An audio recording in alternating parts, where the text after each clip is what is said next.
Hey guys, Greg here, Bone Tactical. A lot of people have been asking me about particularly my active shooter kit or what I carry when I'm here in one of the world's most dangerous countries, and to be prepared if something were to kick off.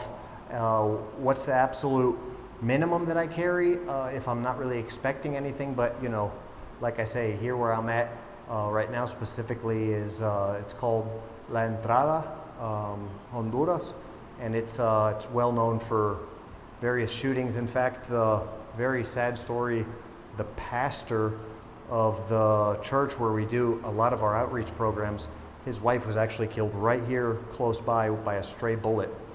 And she had, before I knew the pastor and the church people there, she had actually written down all of her ideas about starting a program to help children and build a school and all this. And I just happened to very soon after encounter some of them, and I was looking for a place to invest in with some people who I could trust with building a school.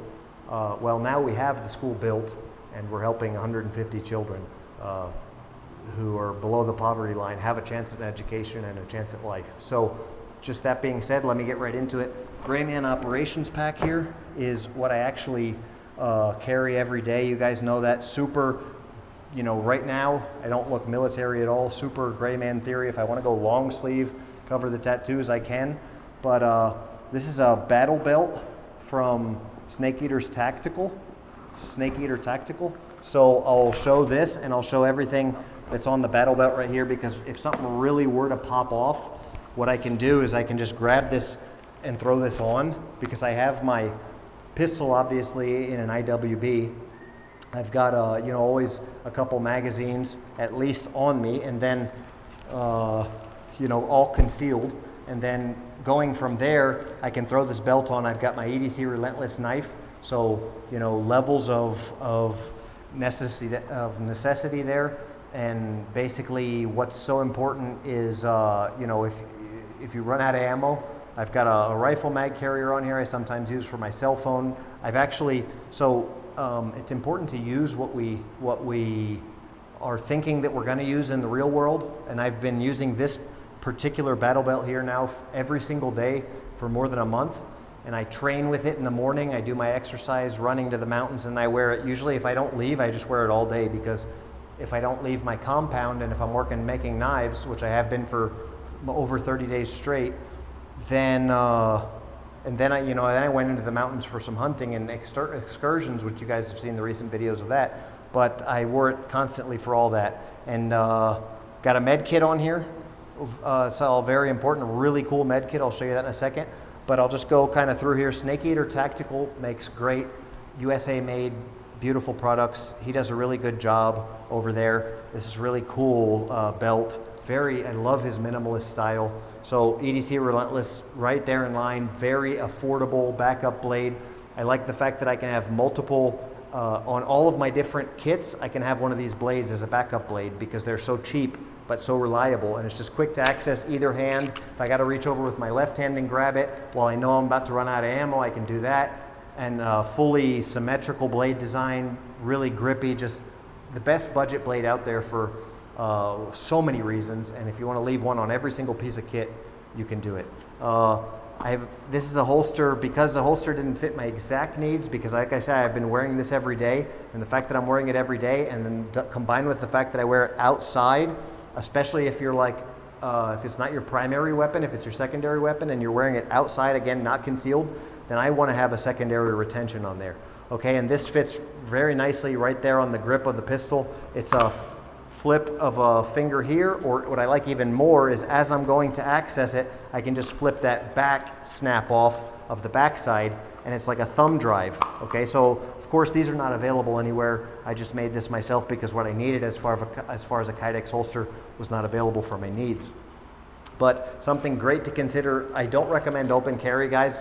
This is for grabbing once SHTF, so to speak. And I have a lot of options as far as being able to have multiple magazines on here. I can, depending on how bad I think it's going to go, I have mags on me, mags in my backpack, mags here, and then I have up to a 6 magazine holder that I can put on here.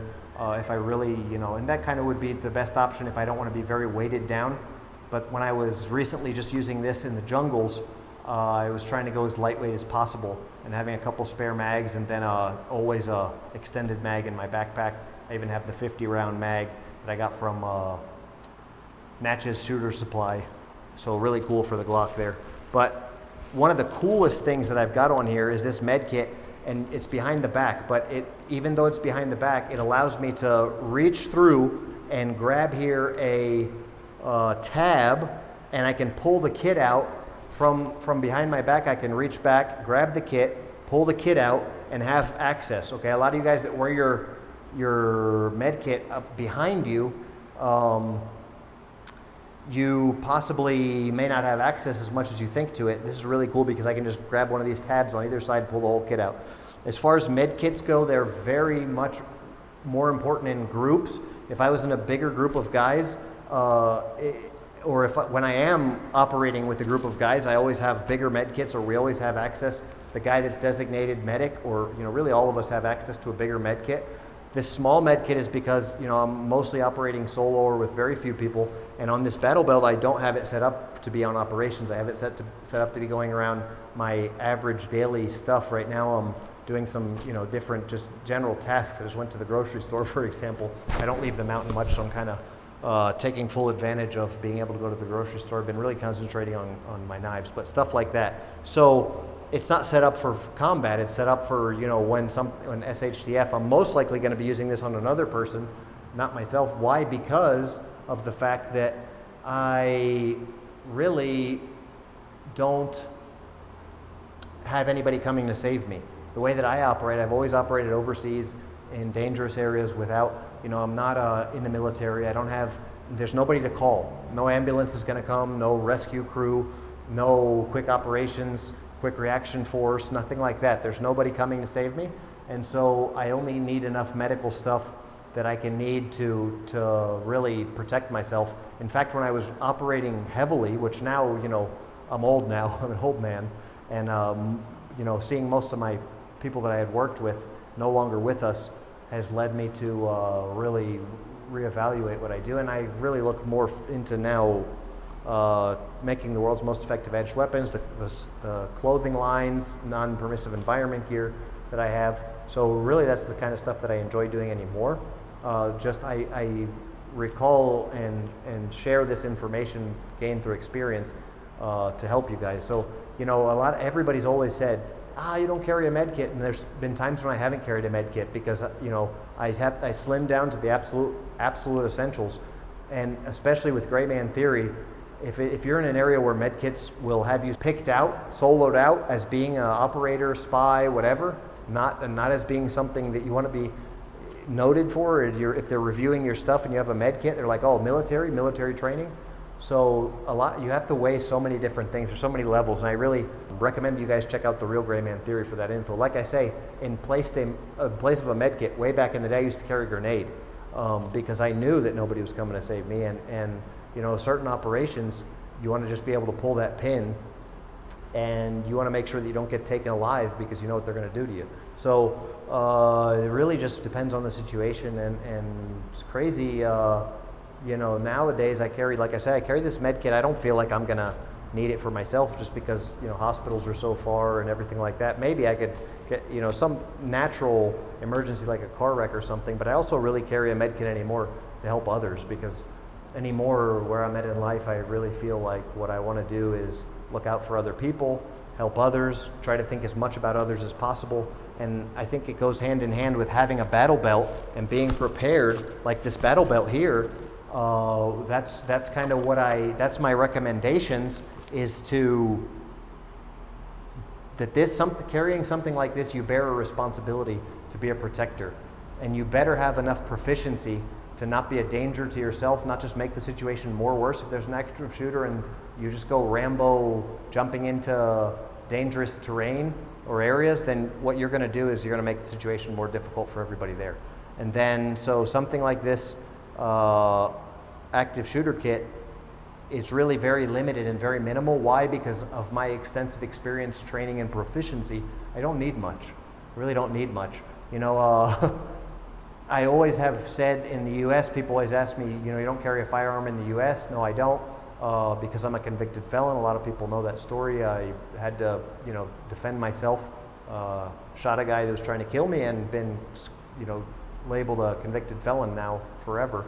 And there's certain circumstances where I can carry a firearm in the U.S. still by law and legally. I just have an agreement with, a lot of you guys know I was illegally arrested and put in a black site prison after that, and they very explicitly told me that they don't want to see me have anything to do with firearms in the U.S., and they don't want me doing anything security work in the U.S., no operating, no working in the U.S., nothing like that.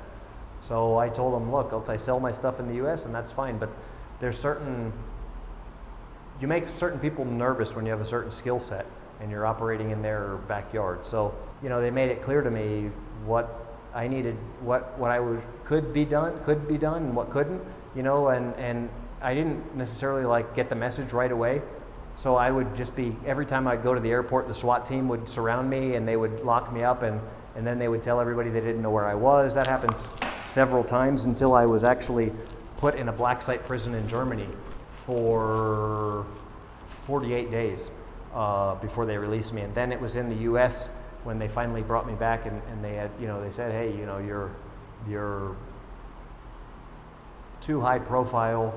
You're certain things we're going to come get you again, and it's going to be final if you do this, that, or the other. So signed a deal, backroom deal with them, and everything disappeared. I had to sign to a misdemeanor for some made up misdemeanor, and all that went away. But the reason I was saying all that is because I often get asked, do you feel in the United States like you're naked without a gun, or like you can't defend yourself? No, I really don't, because there's so many idiots with guns around, untrained people with guns around, that if I need a gun, there's always one there, always. And I hope I share this stuff with you so you guys can learn, but really just the average person that carries a firearm is just so, they're really carrying their gun for somebody else. I'm talking like 90% of people, including cops. Carrying with a secondary retention on the outside of your body is probably the biggest thing you cops can take. You civilians never need to open carry unless you're already in a gunfight. Then you can grab your battle belt and put it on, and really at that point, it's not while you're in the gunfight, it's when you hear the bullets going off if you decide to help.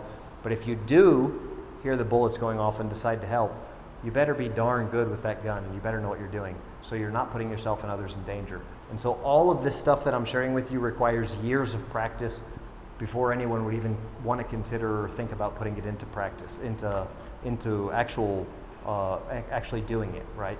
Practicing and training, and then putting it into practice in the real world should be years, plural. And so I've got these magazine burrows on here. Like I said, I've been using this one for both rifle mags and my cell phone. What I love about these is when I'm operating down here, a lot of times I'll have to get a rifle that has a card with it, and you're not allowed to paint it. So you guys have probably seen my recon video, and a lot of idiots have been commenting on there saying, you made a video about recon and the rifle's black and you have shiny buckles. Well, the thing is like when I need a heavy AK or something like that down here, Galil, AR-15, whatever, it's much better for me to just get it from a source that's in the country that I'm operating in, from a legal source, because I don't do illegal things, you know what I mean? So I'm going to make sure that I get that from a legal source.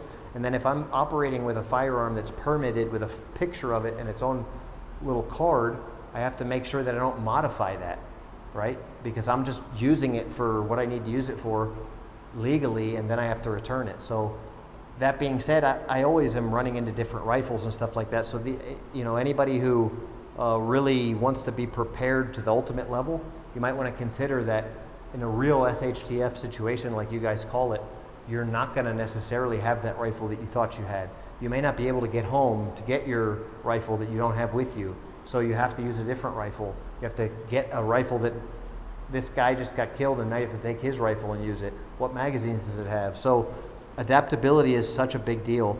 And so, like I say, this I will give a shout out. All the stuff is going to be in the description below, but this particular med kit is from Tacticon Armament, it's the IFAC V1 Compact, okay? IFAC V1 Compact. And, you know, just some different Glock mags I have in here. And these magazine burrows from Snake Eater Tactical are really cool. I do just recommend getting a soft, adaptable magazine holders, just in case you do have to go changing your magazines. And you really can, like, for many, many years, I ran a plate carrier setup that was set up with a holster on there that was a soft universal holster, like a cheap $3 one from Amazon. Tacticon Armament has some really nice ones, universal holsters. So it's something else to think about. If you just want to keep a setup ready to go for not knowing, because I would never know what pistols were going to be available for a job. Oftentimes the arms, the weapons change for each job. And so you need to be adaptable to be able to, if you don't want to carry Mexican, like what we call it, or bandito, just with a gun stuck in your pants, which is most people do, and sometimes you got to do that. But if you want to be able to have a little better system, especially with putting a gun on your chest on a plate carrier, I get a lot of flack for that, but I'll tell you what, there's a lot of guys who wished that they would have had their gun more accessible in a vehicle, just to be able to go like this and use it while they're fumbling for it in a different location, or, you know, vehicle accident, heavy brush, laying on your side in the jungle, having to run from contact and getting down and whatever, falling out. Right here, I can see it all the time. It's in my peripheral vision. So there's just so much that goes from experience and knowledge and actually doing this stuff, especially solo operations, like what they teach you in the military, is that there's always the QRF force coming to save you, and there's, you know, you have to have your location, everybody needs to know where you are, and this, that, and the other. But in the real world, those of you who aren't in the military, when SHTF, or when you get in any kind of an emergency situation, a disaster, something bad happens, you need to know how to operate solo. You need to be able to be self-sufficient, and basing your gear off the military is just the opposite of what you want to do. If you don't have that force, everything changes. If you don't have all those guys with you, if you're not in the military, everything changes. So the real gray man theory, guys, I can't tell you enough, that's the way that you guys are going to survive and make it in real world situations where something goes bad. I had to learn that the hard way, hopefully sharing it with you guys so you learn a little easier. That being said, this is the video you guys wanted to see. I'm making these videos because you guys want to see them. Please, so I can keep making these videos. They cost money. They take me time. You know, I'm working right now. It took a lot of time to do this, where I could definitely be doing other things. Make sure you please subscribe to the channel. I'm not asking you for give me anything, not buying any, don't have to buy anything from my website, not asking for money, nothing. Just if you like what you're seeing, so I can keep making it, make sure you're subscribed to the channel and you click the bell, because that bell, what that does is it makes sure you see what I'm putting up, because a lot of people are saying I'm shadow banned, so make sure you click that bell. I think it's just that you haven't clicked the bell. And comment on this video, so just stop it right here and share it with a friend. Comment, hey, I like the video. Let me know what you want to see more of, because someone literally asked me for this video right now, and that's why I'm making it. So you have a total control here to say what you want to see, and I'll make it for you. And all I ask is that you comment what you want to see more of. Hey, great video, whatever. If you like it, if you don't like it, whatever. And parts that you don't like, then I'll leave those parts out. Parts that you want to see more of, whatever. And just share it, please. Send it to one friend. If everybody sends it to one friend, it'll help the video do well. Post it on your social media or whatever. And that's how I can keep these videos coming. Because if not, I have to concentrate on other things, because it requires success in my endeavors to help make the world a better place, like what I'm trying to do. And if it's helping kids in Honduras, that's what I'm going to do. If it's helping educate Americans, that's what I'm going to do. But it's where I get the most traction, right? And I really hope that you guys can help me, help us make a strong, self-sustaining, intelligent America like what we maybe had around the World War II generation. Thanks for watching. Loadout. I see.